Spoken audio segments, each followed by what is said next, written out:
Now, an Olympic torchbearer who listed her torch on an internet auction site is worried the top bid of £150,000 was a hoax. Sarah Milner Simonds ran the flame through the medieval village of Dunster last Monday.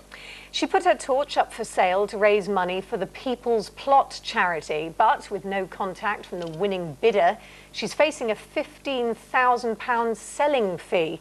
Well, Sarah joins us now and has brought the torch in as well.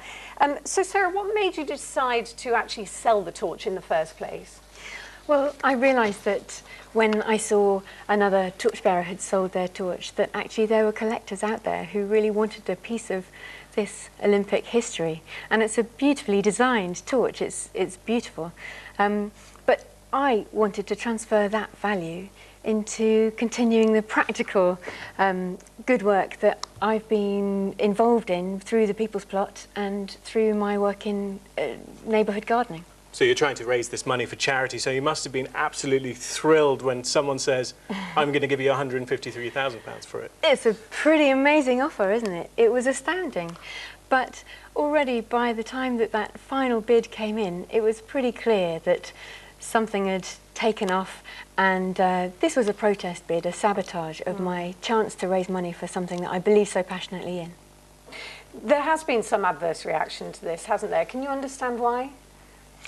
What I know from the people that that sent me several messages is that they believe that what I'm doing is against the Olympic values, and it undermines the whole spirit of this very sustainable games that we're going through. What do you say to that?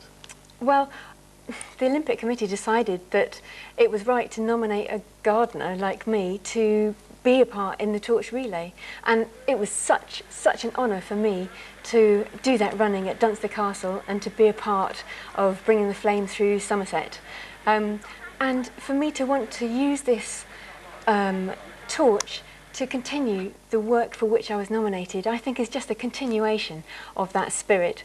So, very briefly, now, although you've still got to sort out what's happening with the auction site, and presumably that will be tied up, you still want to auction it, don't you? I still want to transfer the value to the community group that I am involved in through the People's Plot. And yes, although I think I've had my fingers burnt with eBay, I would really like to hand the torch to a real collector and possibly to sell it, yes. Well, some auctions companies have been in touch with you, so it's kind of watch this space for those who are interested, isn't it? I hope so. Brilliant. Sarah, thank you very much for coming in to talk to us about it. Thank you. Thank you.